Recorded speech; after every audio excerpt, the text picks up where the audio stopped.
ከላይ እስከ ታች የሚያሳይ ነው። ቁጭ ማለቱ የስቃዩን መጠን ምንም ስላላስታገሰለት በባዶ እግሩ ወደ መታጠቢያ ቤቱ አመራ። ፊቱን በቀዝቃዛ ውሃ ሲታጠብ ትንሽ ጋብ ያለለት መሰለው። ከዚያም ወደ ሳሎኑ ሄዶ ትንሽ ወዲያ ወዲህ ካለ በኋላ ወደ መኝታ ቤቱ ተመልሶ ከመስታወቱ ላይ የሚያየውን የሱኑ ምስለ አካል ያጤን ጀመር። ጸጉሩ እንደ ሁሌም አድጓል።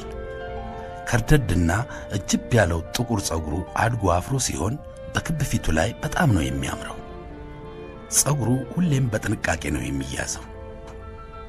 አይኖቹ ትንንሽ ቢሆኑ ሁሌም በጥልቀት የሚመለከትና ሩሩህ እንዲመስል የሚያደርግ ለዛ አላቸው። አፍንጫው ለክብ ፊቱ ማሳመሪያና ለሚያደርጋት የእይታ መነጽር ተብላ የተሰራች መስቀያ ትመስላለች እንጂ በየትኛውም መስፈሪያ ሰልካካ ልትባል አትችልም።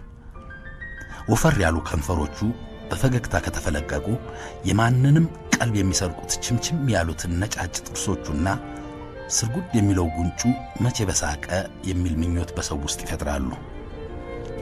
የጥቁር ጠይም መሆኑ ደግሞ ይህንን ሳያጎላው አልቀረም። ቀጭን መሆኑ ከሆነው በላይ ረጅም ያስመስለዋል። ምግብ እንደፈለገውና የፈለገውን ነገር ቢበላም በቃ ሁሌም ያው ነው። እንደ አብዛኛው አበሻ እግሮቹና እጆቹ ያው ቀጭን ናቸው። ስለዚህ ሰፋ ያለ ቁምጣ ሲያደርግ መስቀያ ይሁን ለባሽ ሊያምታታ ይችላል። ጺሙን ሁሌም ሙልጭ አድርጎ ነው የሚላጨው። ደረቱ፣ እግሩና እጁ እንዲሁም አብዛኛው ሰውነቱ ግን በፀጉር የተሞላ ነው።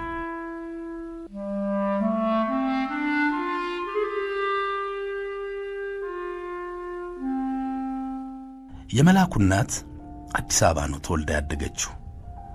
አባቷ የክብር ዘበኛ የነበሩ ሲሆኑ ኮሪያም ዘምተው ተመልሰዋል። መፍታት ማግባት ስራቸው ሆኖ መቅኖ ያለው ኑሮ አልኖሩም። ኃይለኛ ነበሩ። የመላኩ እናት ስመኝ ከአምስተኛ ሚስታቸው የወለዷት ስትሆን ከእርሷ በኋላም 4 ሚስት አግብተዋል። ይህ እንግዲህ በየመሃሉ ከሚቀላውጡት ውጪ መሆኑ ነው። በአጠቃላይ 13 ልጆች አሏቸው። እነዚህ እንግዲህ ከሚስት ብቻ የተወለዱት ናቸው። ኮሪያም አለመውለዳቸው ይቆጫቸው ነበር ይባላል። ጦርነቱ ፋታም አልሰጣቸው። እንዳለቀም ወዲያው ተመለሱ እንጂ ኪም ወይም ሊ የሚባል ልጅም ይኖራቸው ነበር። ስመኝም ብዙ የእንጀራ እናት እጅ አይታ ብዙ ስቃይ ችላ ስለሆነ ያደገችው የትምህርት ነገር አልሆነላትም። 11ኛ ክፍል 3 ከወደቀች በኋላ ከሰፈር 2 ጓደኞቿ ጋር ሆነው ሁመራ ሰሊጥ አጨዳ ስራ አለ ሲባል ሰምተው ጠፍተው ሄዱ። እዛም እንደደረሱ ኑሮ ከባድና ስቃይ የበዛበት ነበር። በአንድ ቤት ብዙ ሆነው ነበር የሚኖሩት። ምግቡም አይመችም። በዚያ ላይ ከአዲስ አበባ የመጡ ለግላጋ ወጣቶች ስለነበሩ ቶሎ አይን ውስጥ መግባታቸው ስላልቀረ ሴት መሆኗን እስክትጠላው ፈተናው በዛባት። ብዙ ጊዜ ከመደፈር አምልጣለች። በኋላም ለአንድ 50 አለቃ እጇን ሰጠች። የ50 አለቃው ሚስትና ልጆች መሃል አገር አሉት። ከእርሱ ጋር ከሆነች በኋላ ማንም ሊያስቸግራት አልደፈረም። የሰሊጥ አጨዳ ሥራውን ትታ ላለማርገዝ ከፍተኛ ጥንቃቄ እያደረገች ከሱ ጋር 2 ዓመት ኖረች። ሁመራ ብዙ የመሃል አገር ሰዎች ሥራ ፍለጋ መጥተው እንደወጡ የሚቀሩበት ቦታ ነው። ሙቀቱ ለብቻ ነው። ወባና ካላዛር የተባለ በትንኝ የሚተላለፍ በሽታ ብዙ ሰው ያረግፋል። ስመኝም 1-2 ጊዜ ከሞት ተርፋለች። 50 አለቃ ጓደኛዋ ባይኖር በቃ እስካሁን መኖሯም ያጠራጥራል። ኤርትራ ውስጥ እየተጋጋመ በሄደው ጦርነት ሳቢያ የ50 አለቃው ብርጌድ እንዲነቃነቅ ትእዛዝ ሲደርሰው ሰማይ ምድሩ ተደበላለቀባት። አብራው ኤርትራ እንድትሄድ ቢለምናትም አሻፈረኛለች። ሁመራ መቆየትም እንደማትችል አውቃለች። አዲስ አበባ መመለስም የማይታሰብ ነው።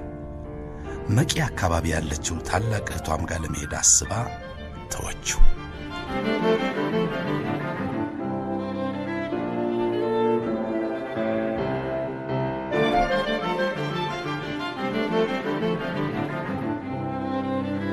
በመሃል 50 አለቃው በጣም ደግና ኑሮዋም ጥሩ የሆነ እህት አሳይታ ከተማ እንዳለችው ነገራት። ነጋዴ ስለሆነች ከእርሷ ጋር እየኖረች ቀስ በቀስ በንግድ ራሷን እንደምትችል አማራጭ ሰጣት። እህቱ ጋር ስልክ ደውሎም አስተዋወቃቸው። የቻለውን ያህል እንደሚረዳት ቃል ገብቶላት እሷም በነገሩ ተስማምታ ወደ አሳይታ ተጓዘች። የአምሳ አለቃው እህት ወይዘሮ መቆያ በደስታና በደግነት ተቀበሏት። የወይዘሮ መቆያ ቡና ቤት በከተማዋ ውስጥ አሉ ከተባሉት ጥቂት ደህና የሚባሉ ቡና ቤቶች መካከል አንዱ ነው። አብዛኞቹ ደንበኞቻቸው ነጋዴዎችና የከባድ መኪና ሾፌሮች ናቸው። ወንድማቸው ሲደውልላቸው እሺ ያሉት ለቡና ቤታቸው ሰራተኛ እየፈለጉ ስለነበርም ነው። ስመኝን ካዩ በኋላ ግን በቡና ቤት ሕይወት ውስጥ ሕይወቷ እንዲበላሽ ፈጽሞ አልፈለጉም። በወሊድ ምክንያት የሞተችባቸውን ልጃቸውን ስለመሰለቻቸው እናቷ ሊሆኑ ነው የፈለጉት። እሷም በጣም ነው የወደደቻቸው። ምንም ሳትደብቅ ሁሉንም ነገር ነው የነገረቻቸው። አንዳንዴ ሂሳብ ሥራ ለማገዝና ሰው ሲጠፋ ቀን ላይ ለመሸፈን ካልሆነ በቀር እንድትገኝ አይፈልጉም። ከ6 ወር በኋላ አገሩን በደንብ ስታውቀው ለቡና ቤቱም ለሱቁም የሚያስፈልገውን ሁሉ የምትገዛው ገንዘቡንም የምትቆጣጠረው እርሷ ሆነች።